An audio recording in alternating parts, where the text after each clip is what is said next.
Bonsoir à tous, bienvenue au journal de ce samedi soir. Voici les titres de l'actualité. Lancement de la première édition de Game Jam 2025. C'est une initiative du Centre d'innovation Futur Studio appuyé par le ministère du Numérique et de la Digitalisation.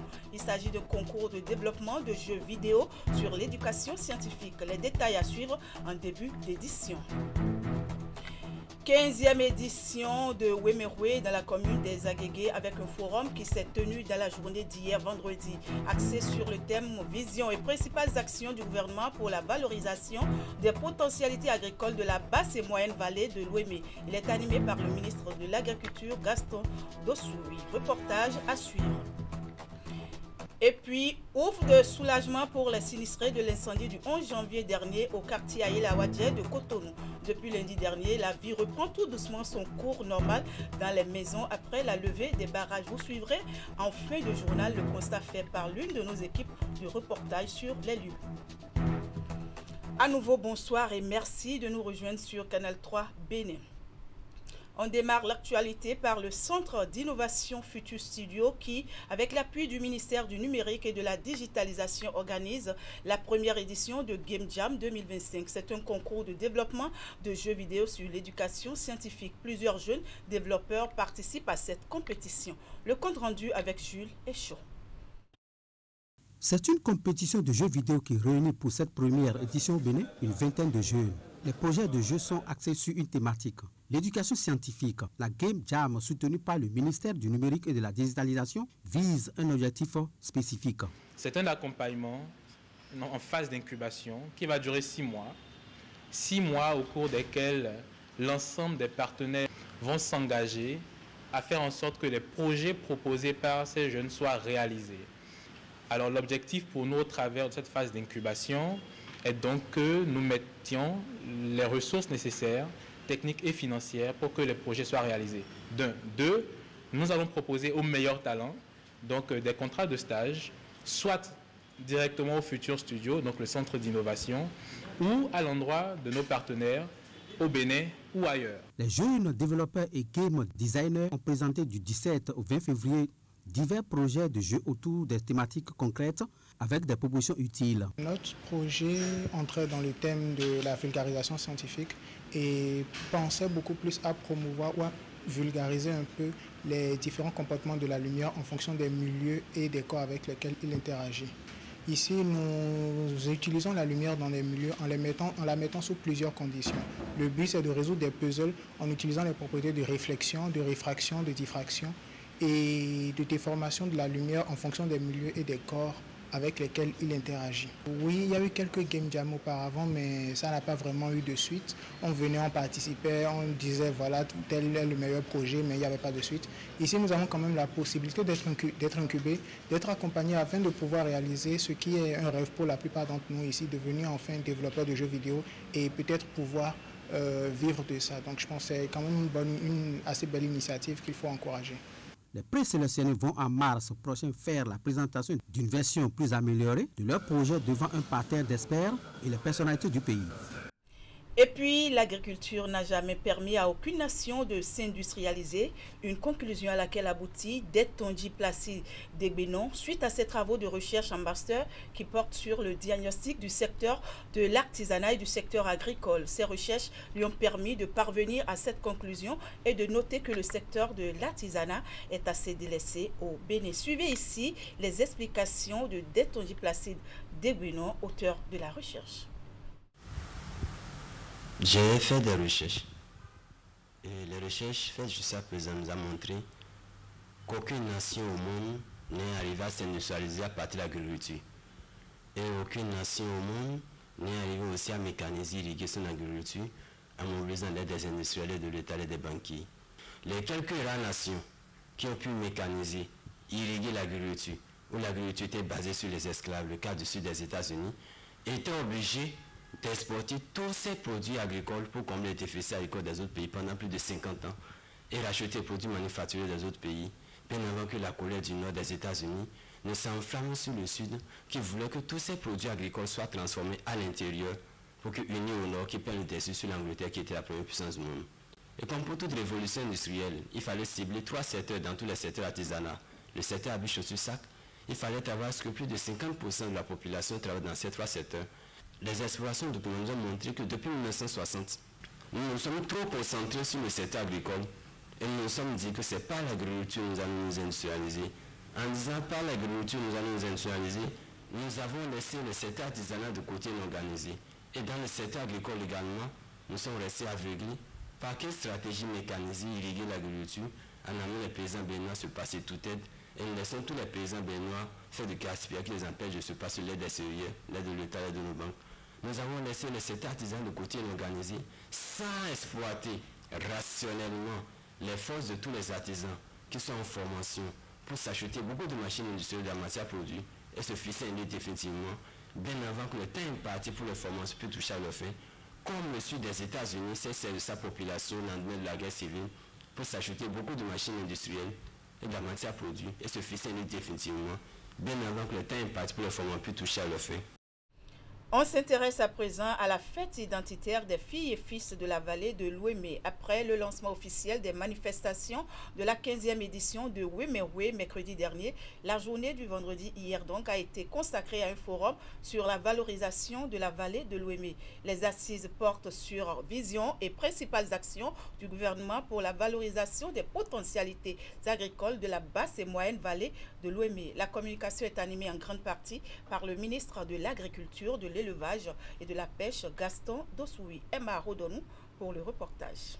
Pour cette édition de la journée de développement organisée dans le cadre des manifestations de la 15e édition de Ouémé-Roué, la coordination générale a mis en discussion la vision et les principales actions que met en œuvre le gouvernement pour la valorisation des potentialités agricoles de la basse et moyenne vallée de l'Ouémé. Souvent nous disons c'est la deuxième vallée la plus riche dans le monde après celle de Nil.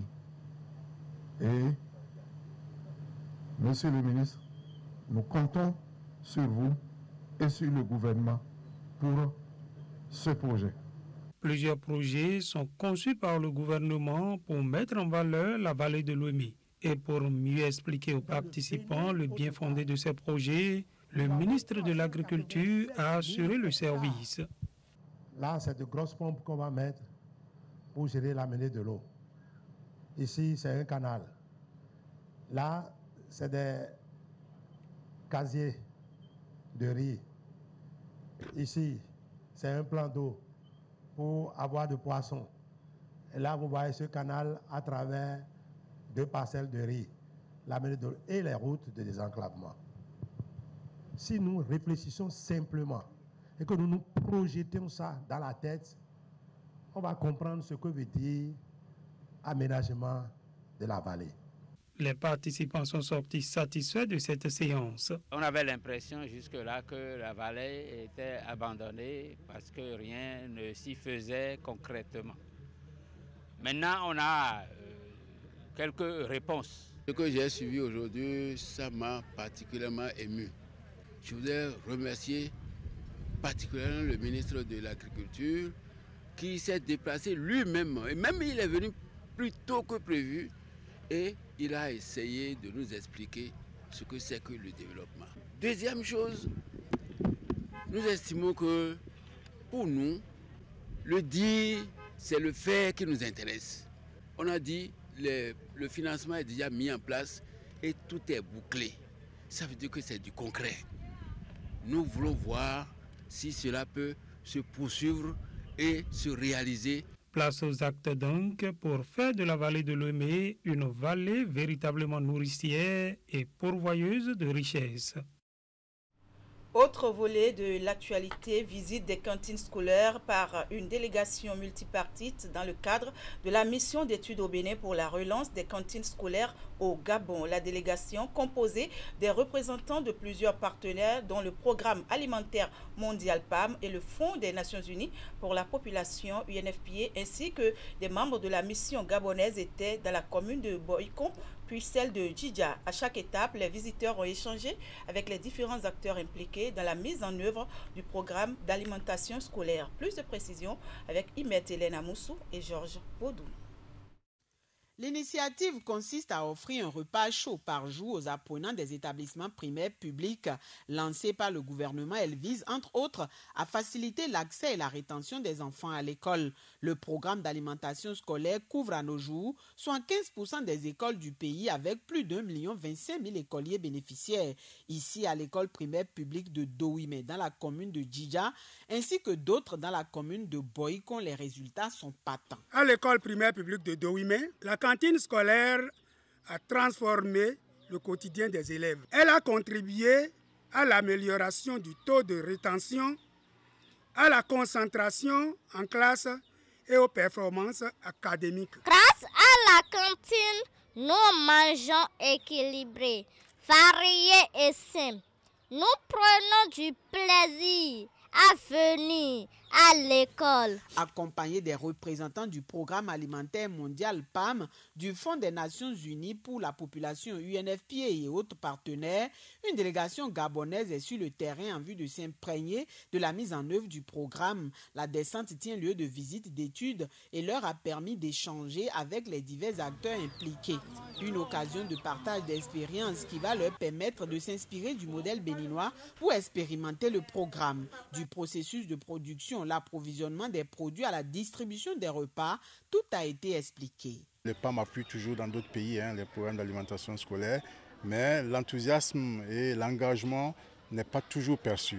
Là, ça fait une des spécificités. Également, le programme d'alimentation scolaire du Bénin est basé sur la production locale. Nous avons par exemple un programme qui permet des achats directs auprès des petits producteurs, mais également des achats de produits locaux auprès des commerçants privés pour alimenter les cantines scolaires. Le UNFPA vient appuyer pour faire apprendre aux enfants, aux apprenants, mais aussi à la communauté, l'importance de valoriser la jeune fille. Et donc, quand l'enfant à l'école est bien nourri, formé et qui sait comment se protéger, cet enfant contribuera à la dignité d'abord de la gente féminine et à la cohésion sociale. Pour les visiteurs, la sortie a été édifiante. Bien de stratégies et dispositions prises en vue d'assurer la réussite du programme sont à louer. Ce qui nous a marqué, c'est l'implication de toutes les couches, c'est-à-dire les communautés, les parents d'élèves, il y a les représentants du maire, il y a également les élèves à l'intérieur également de ces comités. Donc rien n'est décidé en dehors de. Donc vraiment c'est une bonne chose et nous on peut s'inspirer de tout cela pour mettre les cantines scolaires en œuvre au Gabon. En plus de renseigner les hôtes, la descente a aussi permis aux autres membres de la délégation de s'assurer du bon fonctionnement du système mis en place et de recueillir une fois encore l'avis des bénéficiaires et autres acteurs concernés afin de corriger si possible les imperfections qui subsistent.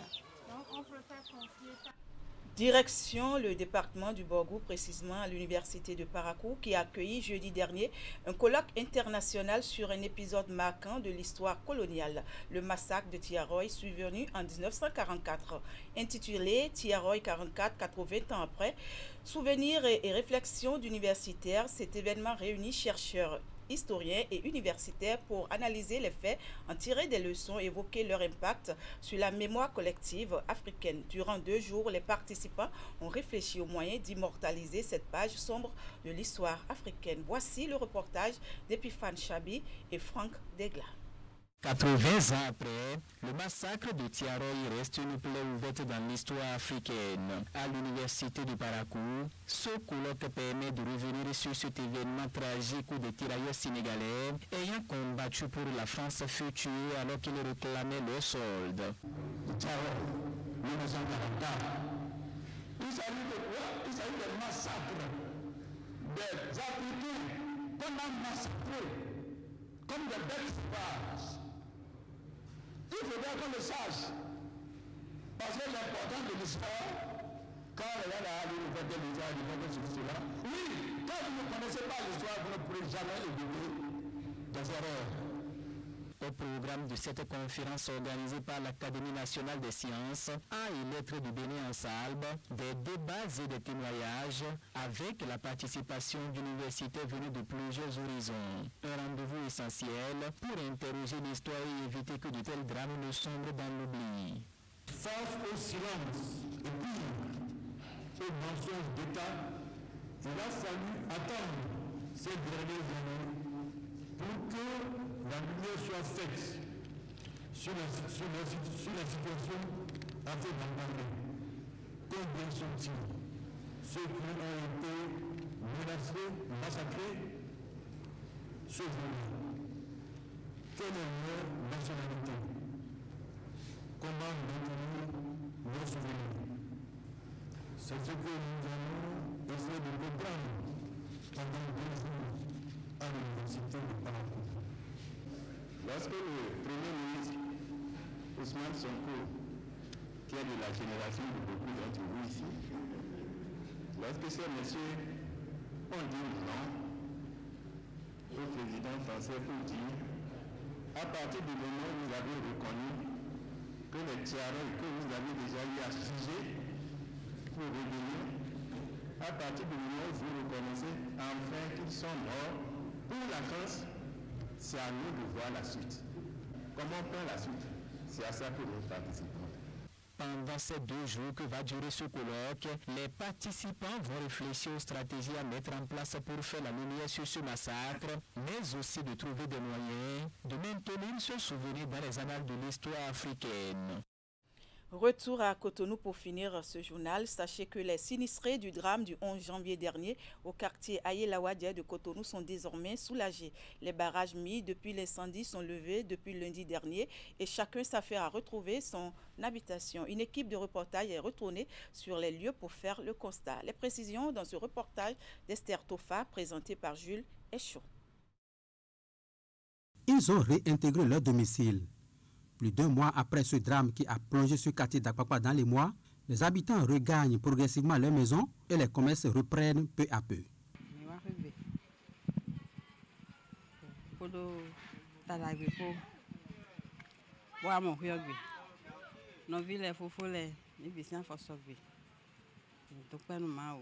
Il y avait ma soeur qui est décédée aussi. 2 sœurs qui est décédée dans la maison. Donc, c'est elle que je cause toujours. Donc, comme elle n'est pas là, je ne peux pas rester. Nous sommes un peu soulagés de retrouver nos demeures, quand bien même la vie est difficile.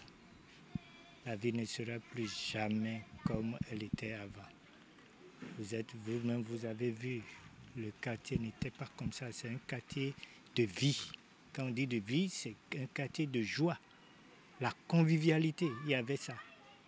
Regardez, c'est triste. Les dégâts engendrés par l'incident ne sont pas des moindres. Les sinistrés, tout en remerciant les autorités pour ce qui est déjà fait, sollicitent leur accompagnement. Peut-être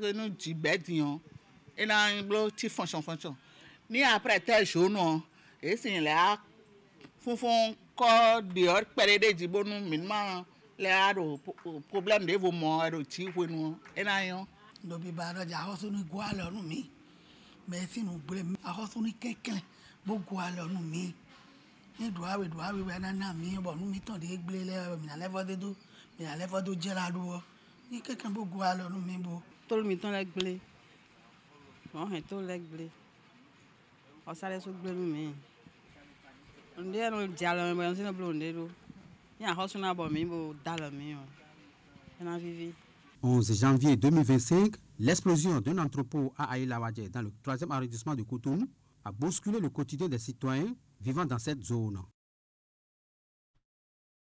Eh bien, mesdames, messieurs, ce sera tout pour cette édition. Merci de l'avoir suivi. Merci également à toute l'équipe de préparation, de réalisation et de diffusion. Excellent week-end à toutes et à tous et bonne suite des programmes sur Canal 3 Bénin. À demain.